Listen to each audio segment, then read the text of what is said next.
Welcome in, ladies and gentlemen, to another edition of the On the Pony Express podcast. I am Billy Embody. Thanks for listening. On this edition of the podcast, we're going to break down all the newcomers for SMU football this spring and share some of the expectations, especially for the transfers that are incoming, giving some best case, worst case scenarios for how they can contribute to the Mustangs in 2023. So let's jump on in. I want to lead off with the high school prospects because we're probably going to spend a good bit of time talking about these double-digit transfers that Rhett Lashley and his staff brought in during the offseason, at least for now, at least the ones that are going to be here for spring practice, which starts on Thursday. We will get to see plenty of practice this spring, the staff opening up much of their practice to us to both film and also take notes for. The first two practices are going to be just limited to 20 minutes of viewing, and then we'll have media availability. And then once the weekend hits, we'll get to see pretty much a full practice and talk with the coaching staff afterwards, as well as student athletes post-practice for much of the spring. So good news on that front for all of our ontheponyexpress.com subscribers. Big special coming out for spring ball, so be sure to be on the lookout for that, for ways you can subscribe to ontheponyexpress.com. Appreciate all of you guys who have also helped us hit the 700 subscriber mark on our YouTube channel. Keep hitting that subscribe button. It means a lot, and it certainly helps us out here at On the Pony Express. Now, without further ado, let's jump in to the four high school prospects SMU brought on to campus for the spring. And I'm going to lead off with one of the guys who has been very productive throughout his high school career. Jackson Lavender out of Lucas Lovejoy, SMU's first commitment in the class of 2024, back when Sonny Dykes was the head coach. When Rhett Lashley and his staff took over, they kept recruiting him, kept saying, hey, we want you. And in January, I believe it was, he reaffirmed his commitment to the Mustangs. Well over a year ago, he did that and ended up being very solid. He picked up a Boise State offer during his recruitment, had some interest down the stretch from some other bigger programs, but ultimately signs with the Mustangs. He'll be, one that headed down 75, just about 30, 45 minutes, depending on traffic, to play near his hometown of Lucas. Senior season, 48 catches, 794 yards, 28 rushes, 183 yards, 16 kickoff returns for 425 yards, for 1,402 all-purpose yards, to go with 11 total touchdowns on his senior season. When you look at Jackson Lavender, I think he's somebody that listed at 5'9", 165 pounds on the roster, who factors into that slot position. And we talked about the slot, and we'll certainly talk about it at length on our final position preview podcast when we talk about wide receivers on Thursday. But he's heading into a slot room that has Roderick Daniels coming back after his late production in the 2022 season. Jake Bailey returns from injury. Honestly, one of the big quote-unquote additions you could talk about for this SMU team is having Jake Bailey back in that slot position. And then, Dylan Goffney, will he play this spring? He'll be somebody to watch who got some time in the slot, as well as Teddy Knox trying to make a push there. But as far as Jackson goes, he gives SMU another option when it comes to the kick return game early in his career. He took some kicks back to the house. He's got, multiple times sub 11 in the 100-meter, which means he can really roll. A very polished receiver, somebody who's played in one of the top passing offenses in Texas over there at Lovejoy High School. His dad, Jason, is a high school football coach and offensive coordinator over there and really has that thing cooking. So he's well coached. He's very polished, and he is a football guy. He's always working out, always focused on that aspect of it. So he brings that competitive nature to the wide receiver room. I think for spring with Jackson, he spent a ton of time around the football program. He's got the expectations down of what the coaching staff wants. I think just from watching that with Rob Likens having that room, with the entire coaching staff now being here at SMU for, a year. And certainly he even was on campus, I believe, when Rhett Lashley was just getting here and his second season, especially as offensive coordinator, he really got some time to spend watching the offense under Rhett. So I think he's got a very good grasp of what SMU wants to do offensively. But I do think in terms of 2023 expectation, we'll see how the spring plays out before really talking about that with some of these freshmen who are here. But he does have a little bit of a tough road, I would say, in that slot room with Jake Bailey, especially coming back. You look at what Roderick Daniels did at the end of the 2022 season and how versatile he was. So there are some roadblocks to him playing a lot early, but I think if he can come in and show the maturity needed to be a return guy, he could be an option there just with his speed and having done it a lot in his high school career. SMU has had a mixed bag of putting freshmen back, but I think if you're looking at the kick return aspect of his game, that's where I feel like it's a little bit of a safer bet as far as catching a kick and being able to read blocks and make some big plays. And it'll take, maybe somebody who has a really big role in the offense off the field or just one of your better full-time starters off the field for a couple plays a game. So SMU gets a really productive high school slot in Jackson Lavender who is here for the spring. Keeping in that pass catching room, Lonnie Johnson, the big wide receiver, turning tight end from Fort Worth Timber Creek, coming on to campus. He's somebody that, as a senior, missed pretty much all of his senior season with an AC joint sprain. His family ultimately decided, we're going to shut it down and prepare for SMU and prepare for his time at SMU and getting to campus. And you look at Lonnie, he's a big framed kid.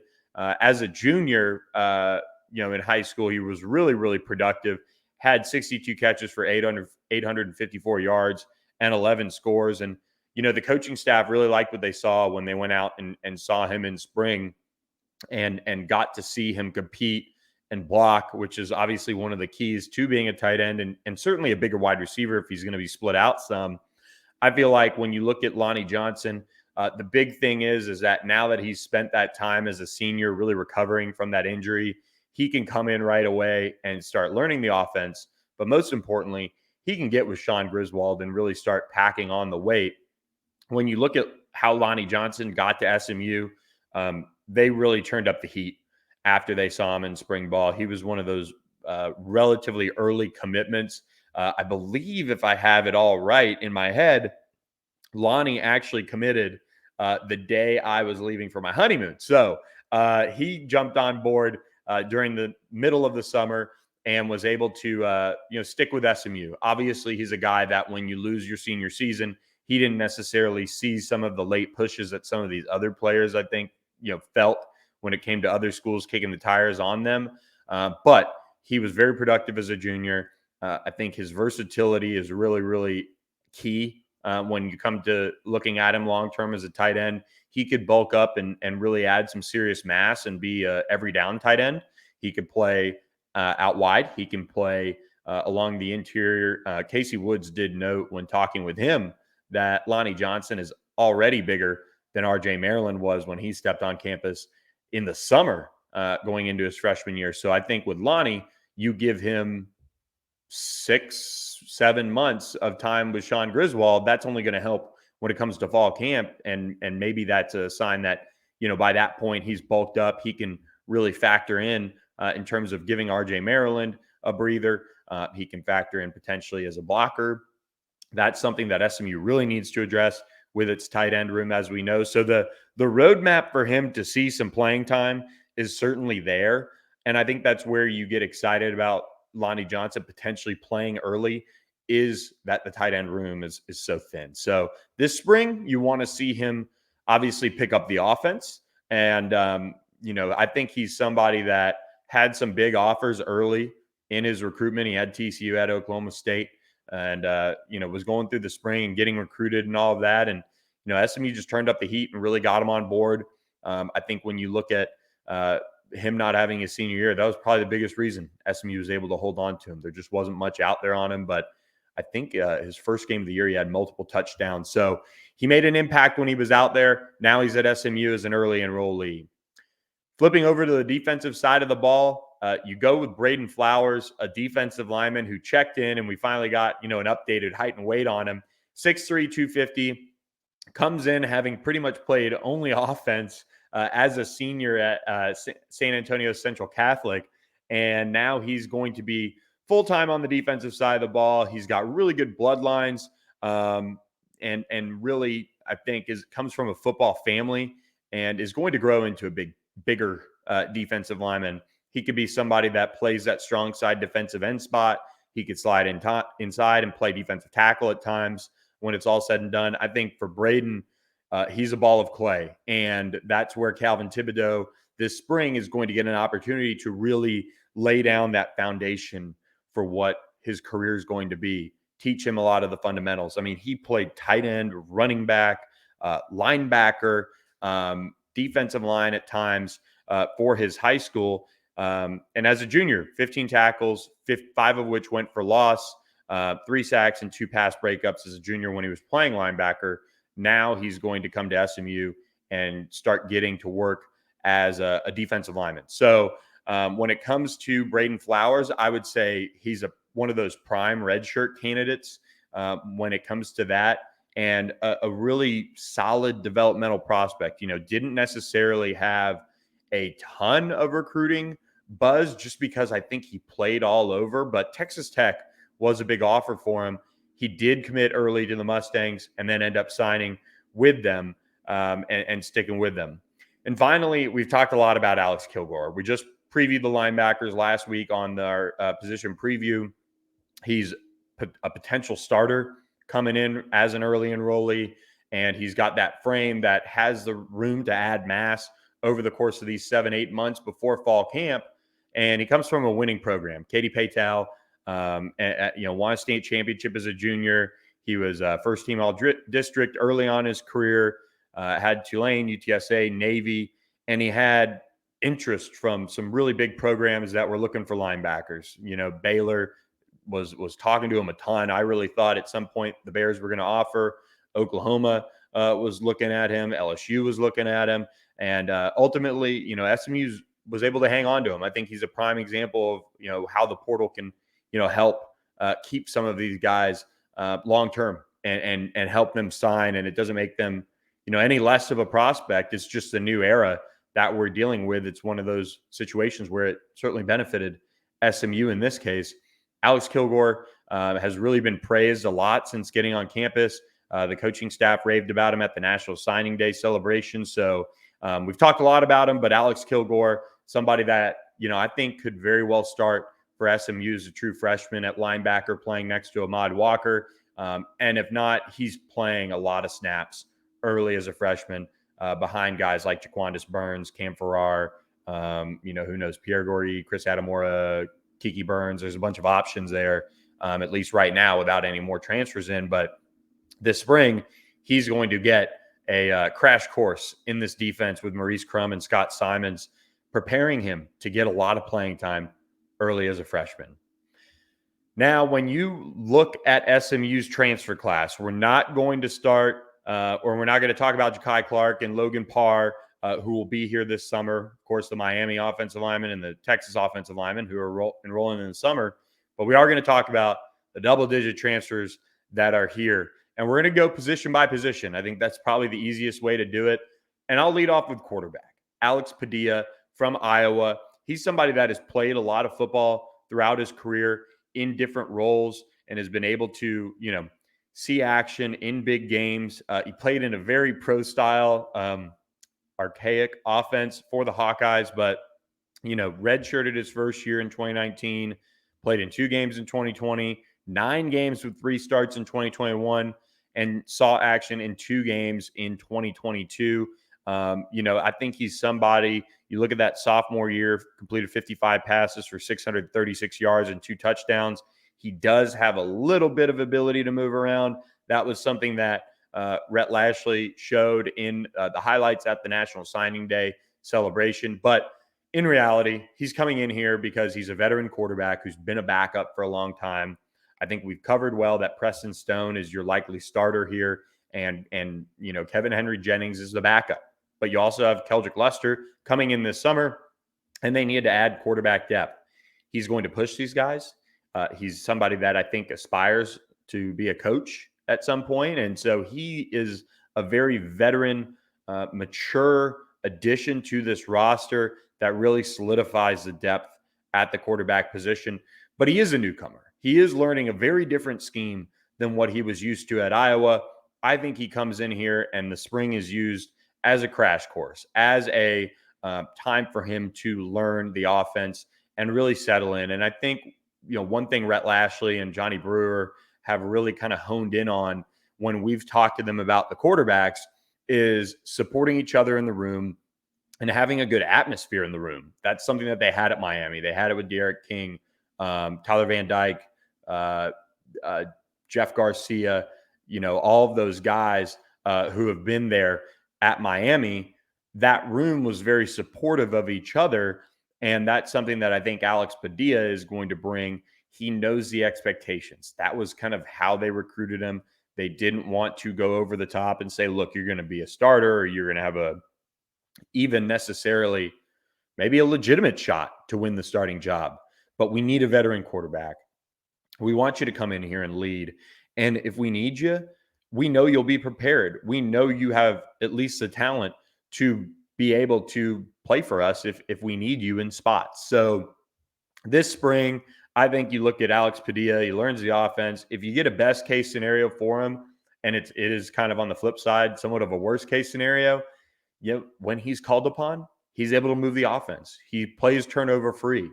On the flip side of it, a worst case scenario is you're looking at him being a starter, in my opinion. And that's no shot at him, but he's had opportunities to start. He hasn't necessarily been overly impressive at a high level.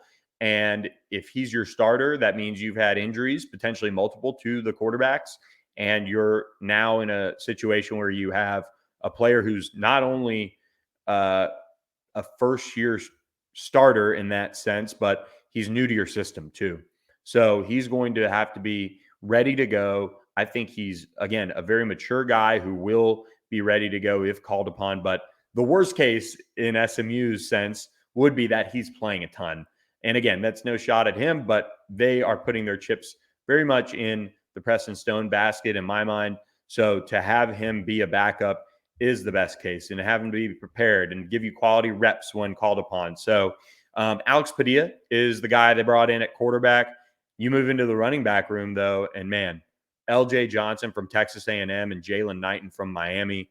L.J. Johnson, more of a bigger back who played a little bit at Texas A&M. He redshirted his first season on campus in the 2021 season, played in 4 games, 21 carries for 76 yards, and then followed that up with 6 games in 2022, 10 carries, 39 yards, and 2 touchdowns, including a touchdown against Miami, funny enough, with all the Hurricanes flavor on the roster now.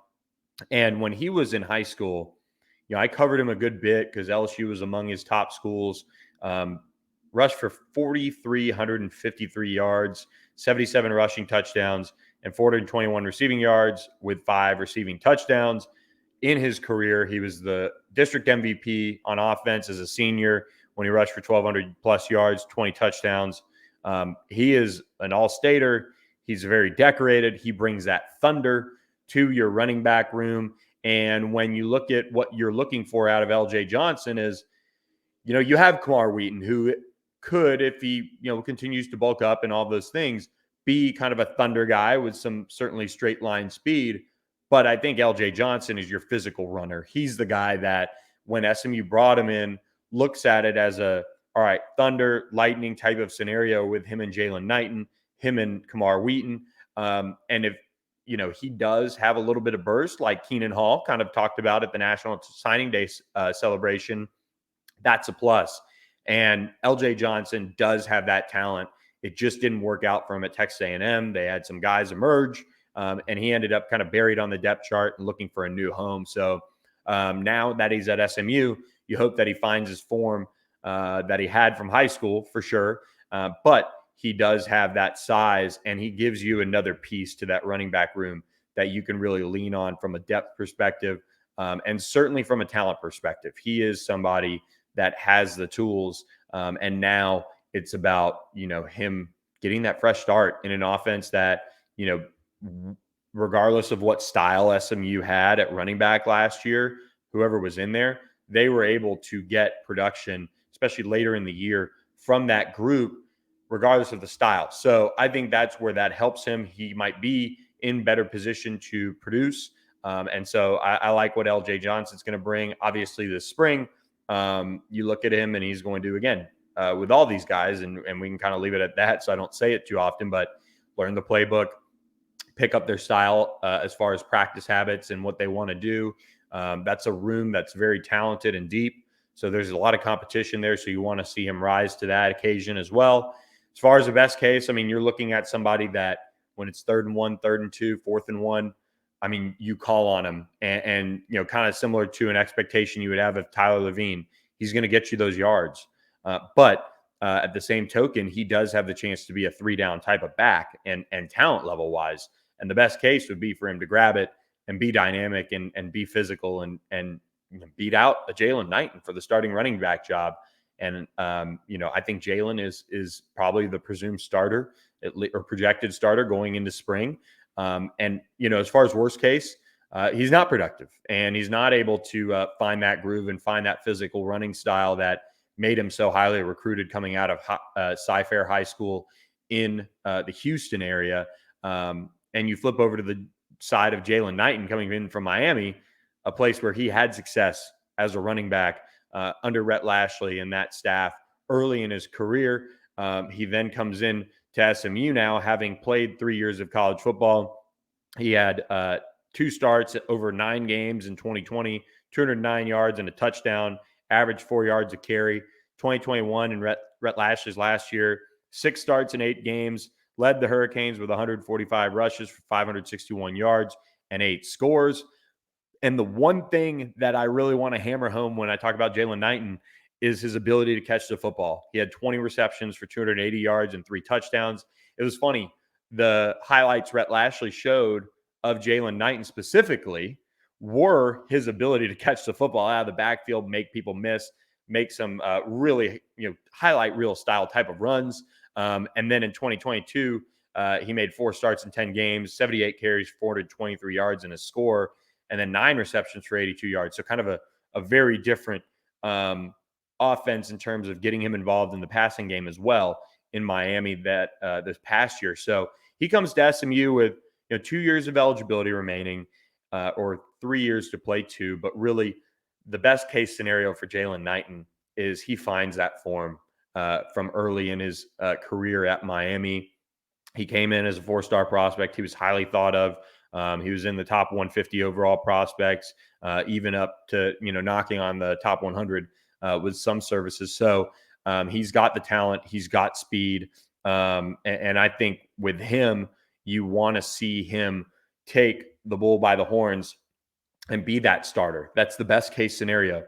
Almost an every down back. SMU wants to rotate. There's no secret of that, but they do want him to show that explosiveness, him to show that athleticism and playmaking and, be 1,000-yard back. And especially with all-purpose yards, that's what they need from Jalen Knighton. If he brings that, and I said this throughout the year when the running game was struggling, what they missed was an explosive guy like Ulysses Bentley when he was healthy for SMU. They missed that this past season in the run game. Jalen Knighton gives you that. He's got experience in the run game with this offense, reading the blocks and the style that they play with. I think that's going to help. On the flip side of that, if you're looking at it from a worst case scenario, he's overtaken. He's not the guy that he was early in his career as far as projecting to be, an all ACC type of back. And that'd be unfortunate. This was a very business-like decision for him, much like it was for Keyshawn Smith from what we picked up. And he wanted to do this because he felt the most comfortable with this offense, this coaching staff, to get him back on track, to help him achieve those goals. And sometimes it doesn't work out. And sometimes, SMU's run game was inconsistent last year. And maybe there are bigger issues. But Jalen Knighton does have that talent. And I don't think overnight he's lost that. I think he needed a fresh start. I think there were a lot of issues in Miami. But if you're looking at a worst case, it's just one of those things where it didn't fit like they thought it would. I tend to believe he's got all AAC type potential, first team potential in 2023. I'm very high on what Jalen Knighton brings to this SMU offense. They didn't bring in a tight end through the transfer portal. So we go to wide receiver, where they brought in Romello Brinson. He was the latest addition you could get. They're a couple days into school, and they needed to get him in. But they bring in Romello, who came in as a very highly touted prospect in the class of 2021 from Miami Northwestern, which is the same high school that SMU got Adam Moore from the high school ranks in the 2023 class. He was dominant for that Miami Northwestern team, 3-time state champion, playing for just one of the storied programs in the state of Florida, and especially South Florida. And he was just so highly thought of. Really, really high-end prospect overall, another top 150 type of player. But for whatever reason at Miami, he hadn't figured it out. Rob Likens, that staff, recruited him at Miami. They got him on board in that class of 2021. He played in 11 games as a true freshman, 7 receptions for 90 yards and 1 touchdown. Played in 9 games in 2022, 7 receptions for 99 yards. But it just never clicked. And now he's back in an offense that he's certainly familiar with, and they thought highly enough of him to kind of get him some burn early as a true freshman. He's going to be somebody that factors in along the outside wide receiver position. I think if you're looking at a best case scenario, he hits his confidence at all-time high for him, and he finds it in the spring, and he's able to make plays, and he feeds off of that, and he becomes one of the surprise additions in a sense from the transfer portal. He had some other options. He went on some other visits, but he was a guy that SMU kept on in terms of wanting to bring in. They recruited him really well, and he's got that big body that they needed. He just doesn't have necessarily the pedigree at the college level that some of these other transfers do have. He does have the talent. If you're looking for a best case scenario, he becomes, I think if you're looking for a best case here, it'd be 1A Jordan Curley, 1B Romello Brinson on the outside for SMU. 2 guys that have talent, but are also a little different. And that the best case would be that both are healthy and both are able to contribute at a high level. Worst case scenario is, he just doesn't have it. And he's going to be a depth piece. He's going to be a light rotational guy. He's somebody that does have 3 years to play 2 remaining. And the worst case, in a sense, would be if he redshirted and you really couldn't get much out of him. And so that's going to be something where, you obviously don't want to happen. The SMU wide receiver room, I think on the outside, is a group that, needs a guy like Romello Brinson to play above the expectations for him. But he hasn't necessarily put it together at the college level just yet. He's made some highlight reel plays here and there, but he's still looking to find that stride. And SMU's hoping that having him here in the spring will certainly give him that boost early on in his career at SMU. On the flip side of that, you look at Keyshawn Smith, who they brought in from Miami as well. And somebody that, again, came in that 2020 class with Jalen Knighton. He played in 9 games, had 2 catches for 58 yards, then took off in 2021, started all 12 games, 33 catches for 405 yards and 3 touchdowns. And I believe that was the season Charleston Rambo was there and really kind of took off too. I could be off by a year on that, but in terms of maybe why he didn't have stupid numbers, it was because Charleston Rambo was there and really was the bell cow at receiver for Miami that year under Rob Likens, who certainly did great work developing him. I think Charleston Rambo was at Miami for that dominant 2021 season. In 2022, he played in 8 games, made 3 starts. It was, again, a mixed bag for Miami offensively overall. They made a change in the offseason. 3 starts, 8 games, 13 catches for 199 yards and 2 touchdowns. But he had 640 yards of kick return yardage, including 2 70-plus yard returns against Bethune-Cookman and a 90-yard return for a touchdown against Middle Tennessee. If you're looking for a roadblock for Jackson Lavender to be a kick returner, could very well be Keyshawn Smith. Obviously, SMU has Brian Massey, who's got some experience and some talent as a return man.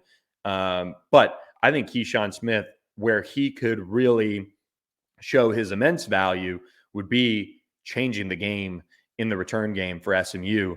So he comes in, I think, with a really good shot to earn that starting return man job, both at punt and kick returner, quite honestly. And then you look at what he can do for you offensively. He's got elite speed. I think he's the starter opposite of Jordan Curley at wide receiver. So he'd be your other outside guy, along with Jake Bailey in the slot, which we'll talk about again on the wide receiver position preview podcast, but kind of an early teaser there. He has that speed. And I think, when Rob Likens talked about him at the National Signing Day celebration, he said, I didn't know if he was going to want to come here because I was really hard on him early in his career at Miami, and I didn't know if he was going to want to go through that again. And lo and behold, and Rob Likens and Casey Woods has said this to me, but Keyshawn Smith made a business decision to come to SMU and get in an offense that he trusts the coaching staff to get him right and get him ready. The best case scenario is Keyshawn Smith is a one and done, and he goes for 1,000 yards.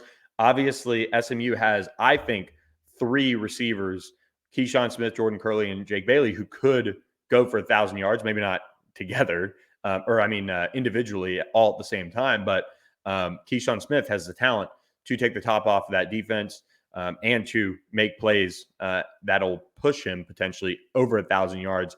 That would be the best case scenario for him. Worst case, I've heard some rumors that he kind of struggled at times with drops. And if that continues, that's something to look at. And this spring will be an opportunity for him to hone in on the basics and the fundamentals. Rob Likens, who's Rashee Rice has said that's the best wide receiver coach I had, has got to continue to develop those hands and continue to develop the traits that made him such an explosive receiver as a sophomore in 2021. And the worst case would be that, it doesn't come back together for Keyshawn Smith and the drops come and some critical ones when it comes to, a 2023 campaign. And SMU had their fair share of drops here and there last year that were critical. Keyshawn Smith needs to have that part of his game cleaned up a little bit from what I've at least read. Obviously, it was a train wreck a bit offensively at Miami in 2022. That's why they made a change. So who knows how that factored in. But I do feel like with Keyshawn Smith, you've got somebody who has so much potential and talent to bring to the table that I think it's going to work out for him now that he's back with coaches that he really trusts and wants to ball out for. You move into the offensive line, and obviously 2 of the 4 transfers in that group are already here with Missouri offensive lineman and former DeSoto standout Hiron White, and Texas A&M offensive lineman and former Dickinson standout and top 100 prospect, an elite prospect on the offensive line, P.J. Williams.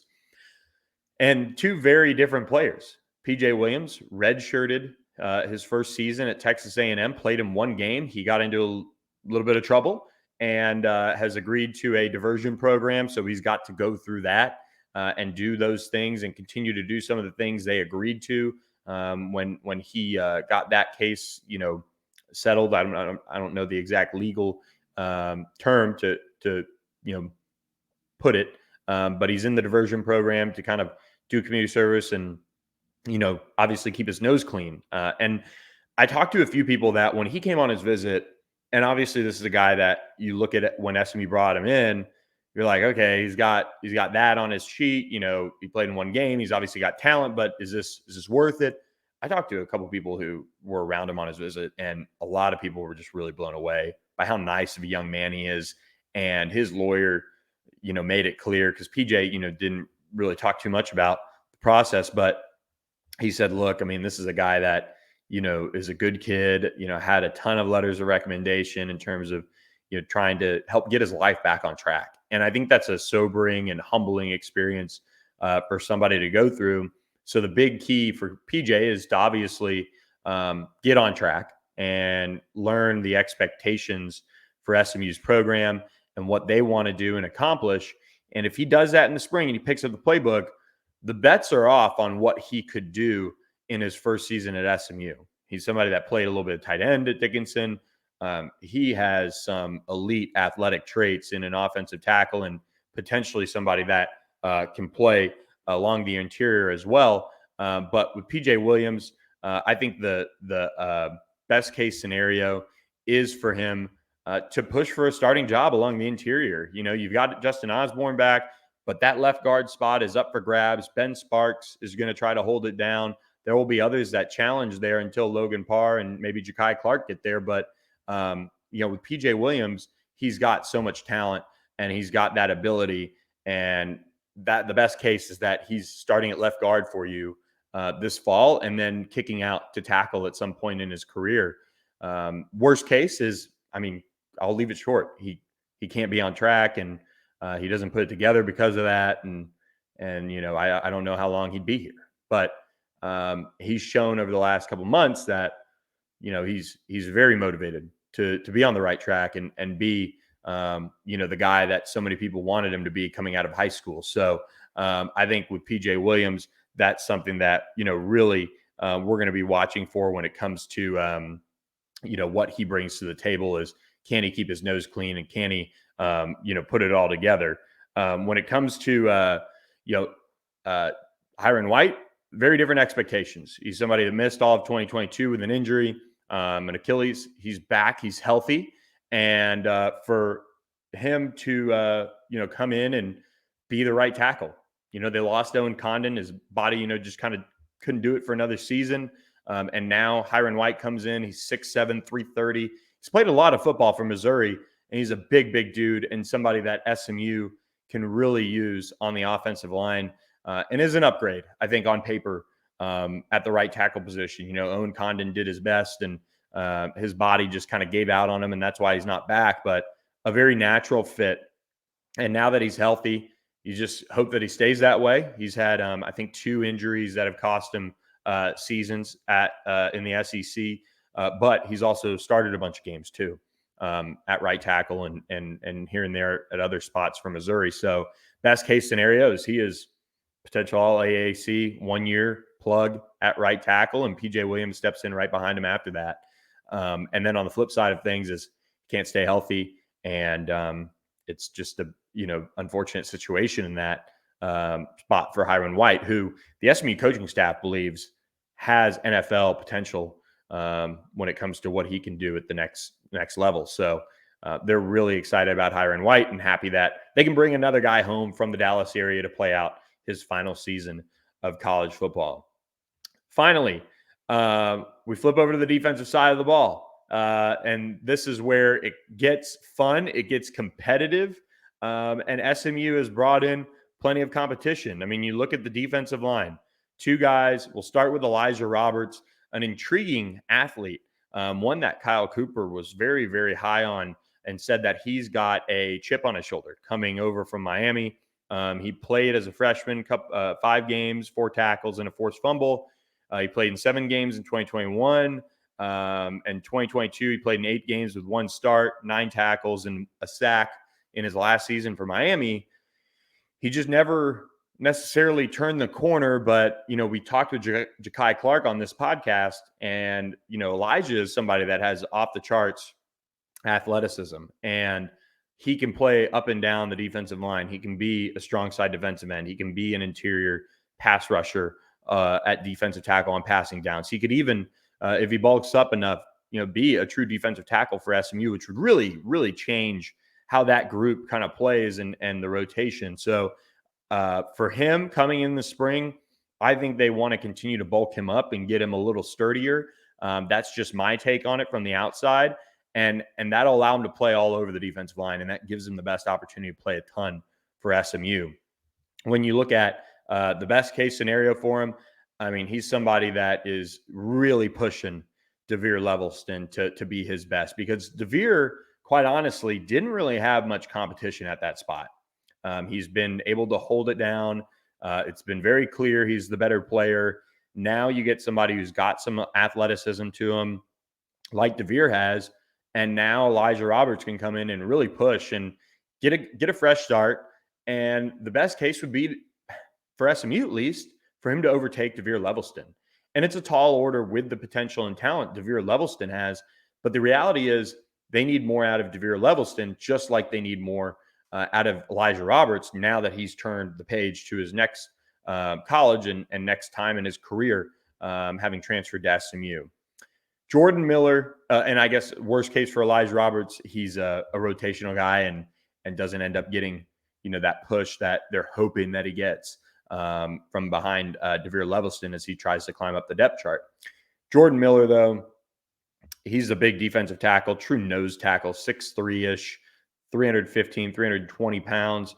And he is going to be somebody that they look at and hope that he is an immovable object in his one season at SMU. He redshirted in 2018 at Miami before playing in, adding him up here, well over 40 games over the next 4 seasons, including multiple games as a starter. He capped off last year at Miami, playing in 12 games, 18 tackles, 3 tackles for loss, and a sack. He had a really big campaign as a 2021 in 2021, and has just been, a true plug in the middle. And that's what SMU missed last year. They missed a really big body and somebody that demands a double team. And some of the clips that Rhett Lashley showed were of him splitting double teams. And that's where he could really change the defense. And again, for the spring for him, it's about learning the playbook, learning the expectations of this defensive staff. But he has got to be penciled in as your starter at nose tackle. And the best case scenario is he is one of those guys that can't be moved with just one guy. He's certainly going to take 2. And that'll allow linebackers to flow. That'll allow them to do some different things with some of the defensive linemen and allow them to create some one-on-one opportunities. And that's what Scott Simons wants to do. He wants a big nose tackle in the middle. They tried to get it last offseason, but they just couldn't find it. Now they got it in Jordan Miller. They're really excited about him. I mean, he is a big, big dude. And then on the flip side of it, I mean, big guys like him, he's getting a fresh start. He's going to another fun city. He's got a change in level of competition where he could feel like he's the man, and he might not have to put it all together, but and because of that, he doesn't make the impact that SMU wants him to. And that's a lot of the case for some of these transfers. They transfer for whatever reason, and some make a ton of sense, and some you look at it and you say, well, Jordan Miller's going somewhere else for 1 year of college football, and this is his money year. This is his year to turn the corner in terms of potential draft stock for him. Wasn't necessarily viewed as somebody who's an elite level or even anything less than an undrafted free agent probably coming out of Miami, just because it's hard to find guys like that with that size. So I look at Jordan Miller, and the best case would be for him to absolutely be dominant and put it all together. But worst case is he's a big guy playing out his final year of college eligibility.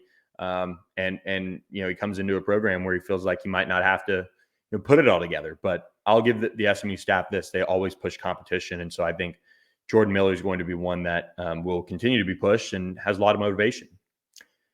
You move to linebacker, and this one's quick because they only signed one. They're looking for another, but Ahmad Walker, the Liberty transfer, and somebody that I think Scott Simons just gets giddy about when it comes to talking about what he can do. And that is, a guy that they recruited during COVID out of Warner Robins in Georgia. He's a state champion, and he came in at Liberty, and they didn't meet him until he got on campus because of COVID, of course, and came in and he played a ton of football for him right away. Made 3 starts in 11 games, 37 tackles, 5.5 tackles for loss, and 3 sacks as a true freshman in 2021. And then in 2022, he made 11 starts in 12 games, really turned the corner. Obviously, Scott Simons wasn't there anymore, having gone to SMU, but was 3rd on the team in tackles with 63, 11 tackles for loss, 4 sacks, an INT, 2 pass breakups, quarterback hurry, forced fumble recovery. He did it all for the Flames.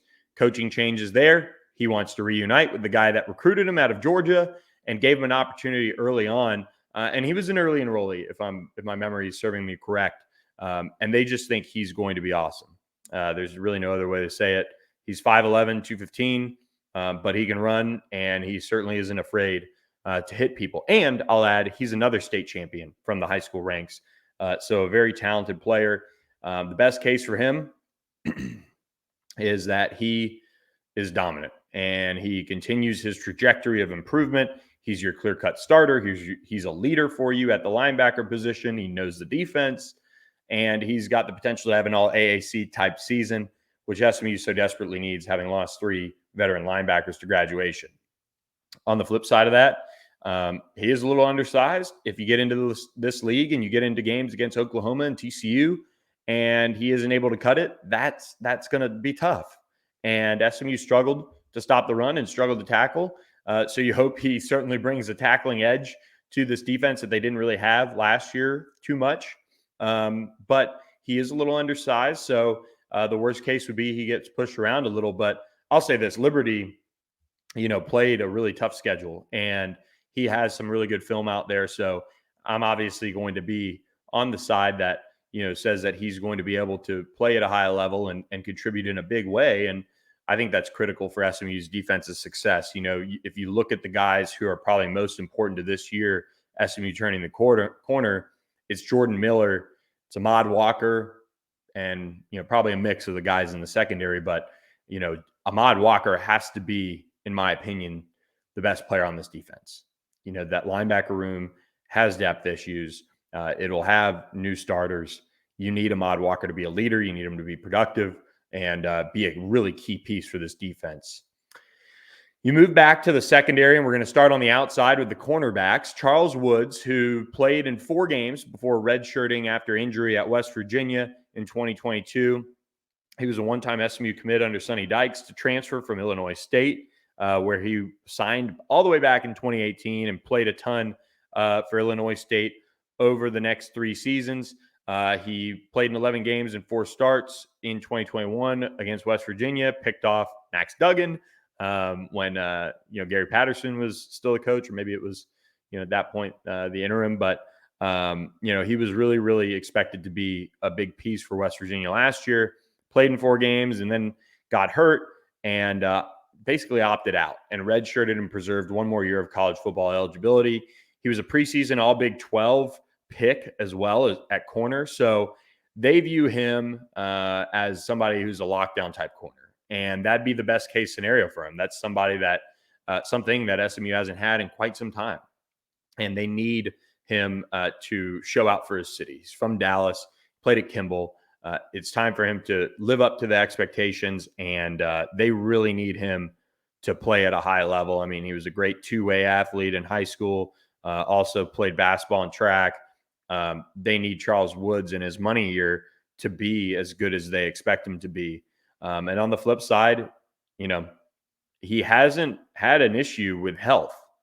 He's played a ton of football through his career, but obviously coming off a little bit of an injury in West Virginia, you hope he's healthy. It seems like he's healthy from what we hear, but you want him to get back on the right track and trend back the right way. And that'll be the big thing for him is getting back on track in that sense. So if he doesn't do that, that's a big blow in a sense to SMU because of how much they're relying on him. But they do have some others that they're counting on. They're going to count on the other side. Chris Megginson, the transfer from Liberty, who comes in after playing, again, a lot of football for the Flames, somebody that Ricky Hundley recruited for a while. And, he's another state champion as a high school player and has played in well over 40 games over the course of his career, started plenty. In 2022, he had 33 tackles, 2 tackles for loss, 6 PBUs, and a forced fumble. I think he's somebody that you want him to just be a steady presence at corner. SMU has A.J. Davis. They have some young talent in Jalen Davis Robinson, who they got out of the portal as well. And they have guys like Jahari Rogers, who have played a lot of football. And Sam Westfall is back on the roster as well. So they've got depth at this position finally, but they do lose Armani Johnson, who was a leader at this group. Chris Megginson, having the experience in this defense, has to play at a high level and in terms of being not the guy who's picked on the outside opposite of Charles Woods. And whoever's opposite of Charles Woods is probably going to get a lot of attention if Charles Woods is living up to the expectations. So Chris Megginson comes in. He's got a lot of football under his belt. Again, another guy health really hasn't been an issue with, who's played a lot. So best case is he really puts it together now that he's back with his former position coach, and he can make plays and maybe sneak onto an all AAC list. And then worst case is, you get into a league that passes like the AAC does. And, maybe AJ Davis just continues to develop and Jalen Davis Robinson comes in with his chip on his shoulder and Chris Megginson can't land a starting job and doesn't really see the field that much. That would be kind of a worst case scenario as he plays in his final season of college football as well. So he's a veteran. He knows the expectations of Ricky Hundley, and that's where I think he'll help the most in that room. So high expectations for Chris Megginson in that sense to lead and be a steady presence. But SMU did also sign a guy I'm really familiar with, Jalen Davis Robinson out of LSU, who redshirted his first season in 2022, played in a couple games. He's from Waxahachie, a guy Scott Simons is really familiar with, Ricky Hundley. A lot of the guys on staff are really familiar with the guy they call Smoke, who has just some unreal times in the 100-meter. He's actually he's edged out Aldrick Robinson, the speedy former SMU receiver, in the Waxahachie record books in the 100-meter. And a guy that has physically been into college for a year. I think with the drop down in competition and being closer to home, he's somebody you've got to kind of circle as a wild card. Does he find comfort in being close to home, and can he turn the corner and play some good football and contribute and push guys like Charles Woods, Chris Megginson, AJ Davis, Jahari Rogers? Can those guys be pushed by Jalen Davis Robinson? And his speed is going to give SMU a lot of options with him as well. He's got a little bit of experience, in the return game and making some plays in that regard. So I'm intrigued by what he's going to be able to do in that respect. And so I'm really high on what Jalen Davis Robinson can do long term. I don't think you judge him, obviously, like you judge Charles Woods and Chris Megginson, who's got 1 year left. You look at him and say, all right, with him and AJ Davis, you have the future starting cornerbacks for SMU. So I'm really high on Jalen. He's a great kid. I'm glad it worked out for him. Quite honestly, I thought he was going to be a guy for LSU pretty quickly, but got a little homesick and ended up coming back home. And now he'll get a fresh start as well. So you move into the safety room, and I don't think you can, talk about that room without leading off with Jonathan McGill, a safety who was a captain at Stanford, had some injury issues here and there. In 2021, he missed the first 10 games and came back to start the last two. Had some injuries in 2020, or actually, no, he didn't. He played in all 6 games in 2020 for the Pac-12 out there during the COVID shortened season. And he played right away when he got there. He started 6 games as a true freshman in 2019. He was a one-time SMU commit from Coppell who got the offer he wanted. He got Stanford, and he ended up flipping late. And lo and behold, his final now 2 years of college football, he'll get to play at SMU. So a pretty cool story for him. Obviously, he's here both for academics and for football, but started all 12 games in 2022 and was second on the team with 51 tackles, 5.5 tackles for loss, a sack, 7 pass breakups, a pick, 2 fumble recoveries.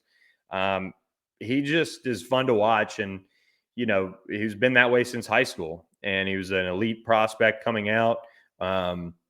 He was a very, very high-profile name early on in his high school career, and he's, as Rhett Lashley put it, the National Signing Day celebration, it's cliche, he's a football player, and they need him to be the leader that it looks like he's been so far since getting to SMU, which is learning the playbook and diving in with reckless abandon, and wanting to learn and be ready to go so he can lead back there come Thursday when they kick off spring ball. So he's got very high expectations. He is a really, really, big big addition. He was early in terms of jumping on board. And the expectations for him are be an all AAC guy, lead this defense, be a playmaker. He did that a lot in the Pac-12 for Stanford for many, many years. And now, you look for him to be that guy for SMU. On the flip side, you hope the injury bug doesn't catch back up with him. And, on another note, Ahmad Moses isn't just going to give up. CJ Sanders, another addition who we'll talk about in a second, isn't going to give up. Brian Massey has a chip on his shoulder. Brandon Crosley is there. It's going to be really interesting to see how this safety room works out with all the versatility they now have in that group. So, Jonathan McGill, I don't think he's probably one of the guys that I'm worried the least about when it comes to producing. He's done it for many years. He's been able to, do it at a fairly high level. And I think he's going to be a fan favorite and a cool story. I mean, if you're looking at how the transfer portal is kind of meant to be, this is one of those stories. He goes to Stanford. They have a coaching change. He's able to graduate and then can transfer home and play in front of his hometown basically. And, get to be a leader and all the things they want him to be. I mean, that is the biggest thing he can be, is a leader. And as well as a guy they can certainly rely on in a big way when it comes to producing, and they need him to. And in this defense, the safety position was the worst one last year, so they absolutely need him to be steady, productive, and a leader. You flip over to another safety that SMU inked, and that is CJ Sanders, and not our final guy we'll talk about, but he is the final big name that they did add out of the transfer portal, and that's CJ Sanders from Fresno State. He played a lot of football over the last 2 years out there on the West Coast, was able to contribute right away. Again, he came in as a freshman in 2021 and contributed to Fresno State and was able to, see the field a lot. And I think that's worth noting. And, one thing when CJ talked to me about this and what Scott Simons reiterated is, I just want to play football. I just want to play wherever they put me, whether it's nickel, whether it's safety, whether it's corner. I just want to play. So where he lines up, I don't know, but I think he's going to be a safety for SMU, long term. And he's another guy, 3 years to play too. Best case scenario, he played 26 games and made 13 starts over his first 2 years at Fresno State. The best case is he continues that trend and he overtakes somebody, and he's playing back there alongside Jonathan McGill and Ahmad Moses, or he overtakes Brandon Crosley at nickel. He's been productive. 32 tackles last year, 1 tackle for loss, 2 forced fumbles, 6 pass breakups, had an interception as a true freshman. He's played on good defenses as well. And he played both sides of the ball coming out of high school at New Caney. And so he's coming back to Texas now. Obviously, he was far away from home, gets back here. Again, somebody that SMU is going to look to continue that progression and trajectory that he's on and be a starter. So where CJ Sanders lines up, I'm not sure. I think it's going to be safety, but the expectation or the best case scenario would be for him to come in, start day one, play at a really high level, be a part of that future that we talked about in the secondary with Jalen Davis Robinson, AJ Davis, and beyond as this thing unfolds. But he's a key piece now for the next 2 solid years of this defense. The worst case would be, Ahmad Moses says, not today. Brandon Crosley, same story. Brian Massey steps back up, and he's, kind of lost in the shuffle this season, maybe even a red shirt, but that's not what they're expecting him to do. They're expecting him to play a lot and, play early, quite honestly, in his career. So for the spring, again, adjusting the defense, learning the scheme. He's got Scott Simons, he's got Ricky Hundley, he's got Kyle Cooper, all working on the back end of the secondary with him. And he's got a bright future from what it looks like. Another guy who, you look at Charles Woods, I think Jalen Davis Robinson played a little offense. Jonathan McGill played a little offense in high school. You look at guys that have played both ways, and that's the name of the game as far as kind of projecting corners and defensive backs who can make plays. They've got a little experience on offense and doing it well. So CJ Sanders is the last scholarship one. I do want to note Illinois punter transfer Josh Leff, who I think is a walk-on, is on campus as well. So Ryan Bachevsky is obviously the returning starter, but SMU did bring in Josh Leff, who looks like, at least without having seen him, the future at punter for SMU once Bachevsky leaves the program. One more quick roster note. Monte Dawson is not listed on the roster, so I think he could be somebody who's headed for a medical red shirt. Not too much else on the roster to kind of note for you guys, and we've been going for a long time. So we'll preview the wide receivers and tight ends on our final spring preview podcast on Thursday. Don't know if we'll talk to you guys on Wednesday, but hope you guys enjoyed this long edition of the On the Pony Express podcast. Spring football is finally here. Can't wait to share my first thoughts with you guys at some point over the weekend, as well as give you guys kind of the breakdown. Lots of premium info to hit the boards. We're obviously still tracking the Pac-12 realignment and expansion on that as well. So we'll talk about that at some point again soon, I'm sure. So hope you guys enjoy the start of spring football. Subscribe to ontheponyexpress.com, as well as keep hitting that subscribe button to our YouTube channel. We appreciate all you guys who have. Thanks for joining us, and we will catch you guys later in the week with another edition of the On the Pony Express podcast. Thanks for listening.